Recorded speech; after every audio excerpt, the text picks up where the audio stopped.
ഘട്ടത്തിലേക്ക് രഥപ്രയാണം ആരംഭിക്കുമ്പോൾ കിഴക്കേ നടയിൽ നിന്നും മൂന്നാം ഘട്ടത്തിലേക്ക് രഥം പ്രവേശിക്കുമ്പോൾ രാജാലങ്കാര പൂജയിലും രഥോത്സവ പൂജയിലും പേരനിഷ്ഠ ചെയ്യുന്ന ഭക്തജനങ്ങൾ ആരെങ്കിലും സാന്നിധ്യമേകാനുണ്ടെങ്കിൽ അവർ എത്രയും പെട്ടെന്ന് മൂന്നാം ഘട്ടത്തിൽ സാന്നിധ്യമേകണമെന്ന് ഓർമ്മപ്പെടുത്തുന്നു. മാത്രമല്ല മാതൃസമിതിയിലുള്ള അംഗങ്ങളും രഥപ്രയാണത്തിൽ സാന്നിധ്യമേകണമെന്ന് മൂന്നാം ഘട്ടത്തിൽ മാതൃസമിതിയിലുള്ള അംഗങ്ങൾക്കും രഥപ്രയാണത്തിൽ സാന്നിധ്യമേകാവുന്നതാണ് എന്നുള്ള കാര്യം ഒരിക്കൽ കൂടെ ഓർമ്മപ്പെടുത്തുകയാണ്. തിക്കും തിരക്കും കൂട്ടാതെ രഥത്തെ ഒരു കാരണവശാലും പിന്നിൽ നിന്ന് തള്ളരുത് എന്ന് ഭക്തജനങ്ങളെ ഓർമ്മപ്പെടുത്തുന്നു. മുന്നിൽ നിന്ന് മാത്രമേ രഥം വലിക്കാൻ പാടുള്ളൂ എന്നുള്ള കാര്യം ഒരിക്കൽ കൂടെ ഓർമ്മപ്പെടുത്തുകയാണ്.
ദിവ്യമായ രഥപ്രയാണം മൂന്നാം ഘട്ടത്തിലേക്ക് പ്രവേശിക്കുകയാണ്. രാജാലങ്കാര പൂജയിൽ പേരിഷ്ടതയുള്ള ഏതെങ്കിലും ഭക്തജനങ്ങൾ രഥപ്രയാണത്തിന് സാന്നിധ്യമേകാൻ ബാക്കിയുണ്ടെങ്കിൽ എത്രയും പെട്ടെന്ന് രഥപ്രയാണത്തിന് സാന്നിധ്യമേകണമെന്ന് അഭ്യർത്ഥിക്കുന്നു. മാതൃസമിതിയിലുള്ള അംഗങ്ങൾ ആരെങ്കിലും രഥപ്രയാണത്തിൽ സാന്നിധ്യമേകാനുണ്ടെങ്കിൽ അവരും രഥപ്രയാണത്തിൽ സാന്നിധ്യമേകണമെന്ന് ഒരിക്കൽ കൂടെ അഭ്യർത്ഥിക്കുകയാണ്. രഥപ്രയാണത്തിൽ സാന്നിധ്യമേകിയ ഭക്തജനങ്ങൾ വഴിമാറി കൊടുത്തുകൊണ്ട് മാതൃ സംഘടനയിലുള്ളവർക്ക് രഥപ്രയാണത്തിൽ പങ്കെടുക്കാൻ വഴിയൊരുക്കി കൊടുക്കണമെന്ന് പ്രത്യേകം അഭ്യർത്ഥിക്കുന്നു. മാതൃസമിതിയിലെ അംഗങ്ങൾക്ക് രഥപ്രയാണത്തിൽ പങ്കെടുക്കുന്നതിന് വഴിയൊരുക്കി കൊടുക്കണമെന്ന് പങ്കെടുത്തുകൊണ്ടിരിക്കുന്ന ഭക്തജനങ്ങൾ വഴിമാറി കൊടുത്തുകൊണ്ട് മാതൃസമിതിയിലെ അംഗങ്ങൾക്ക് വഴി തുറന്നു കൊടുക്കണമെന്ന് പ്രത്യേകം ഒരിക്കൽ കൂടെ ഓർമ്മപ്പെടുത്തുന്നു.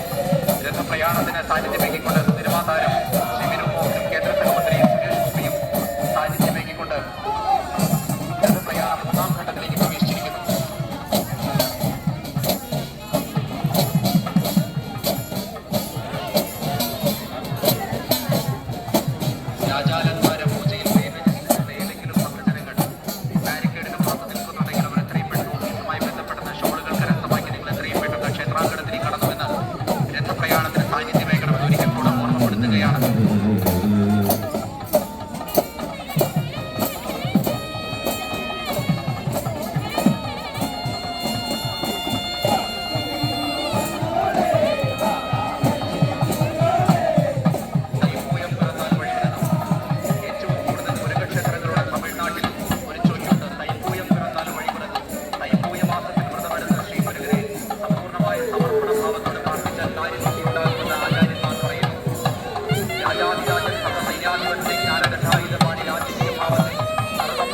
സമേതനായി ജ്ഞാനച്ചെല്ലി വഴി ശോഭയോടെ എഴുന്നള്ളുന്ന ഈ ദിവ്യ നിമിഷത്തിൽ ഓരോ ഭക്തജനങ്ങൾ സമ്പൂർണ്ണമായ സമർപ്പണ ഭാവത്തോടെ പ്രാർത്ഥനയോടെ നിങ്ങളുടെ കാര്യങ്ങൾക്കായി പ്രവർത്തിച്ചാൽ കാര്യത്തിൽ ഉറപ്പാകുമെന്ന് ആചാര്യന്മാർ പറയുന്നുണ്ട്.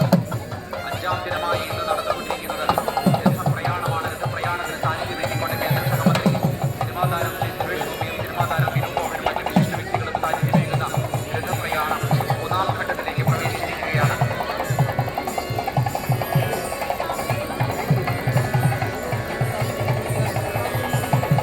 40 ദിവസത്തോളമായി തൈപ്പൂയ മാസത്തിൽ മൗനവ്രതവും കഠിനമായ വ്രതാനുഷ്ഠാനങ്ങളും എടുത്തുകൊണ്ട് തന്റെ ശരീരവും മനസ്സും സമ്പൂർണ്ണമായും ഭഗവാന്റെ പാദങ്ങളിൽ സമർപ്പിച്ച് ഭഗവാന്റെ ശക്തിവേൽ തറച്ച് ഭഗവാന്റെ തിരുമുൻപിൽ നൃത്തമാടുന്ന ദൃശ്യങ്ങളാണ് ഇപ്പോൾ നമ്മൾ കണ്ടുകൊണ്ടിരിക്കുന്നത്.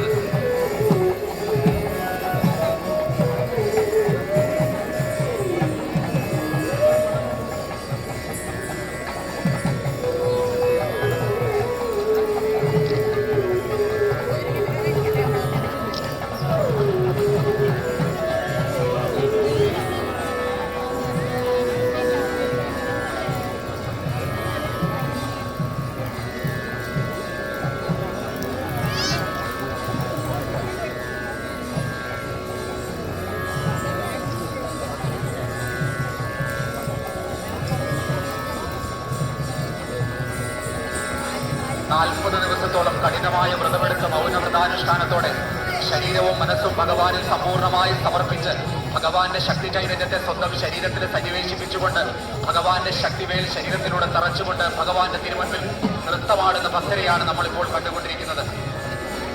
ഭഗവാന്റെ ദിവ്യമായ പ്രയാണം മൂന്നാം ഘട്ടത്തിലേക്ക് കടന്നുകൊണ്ടിരിക്കുകയാണ്.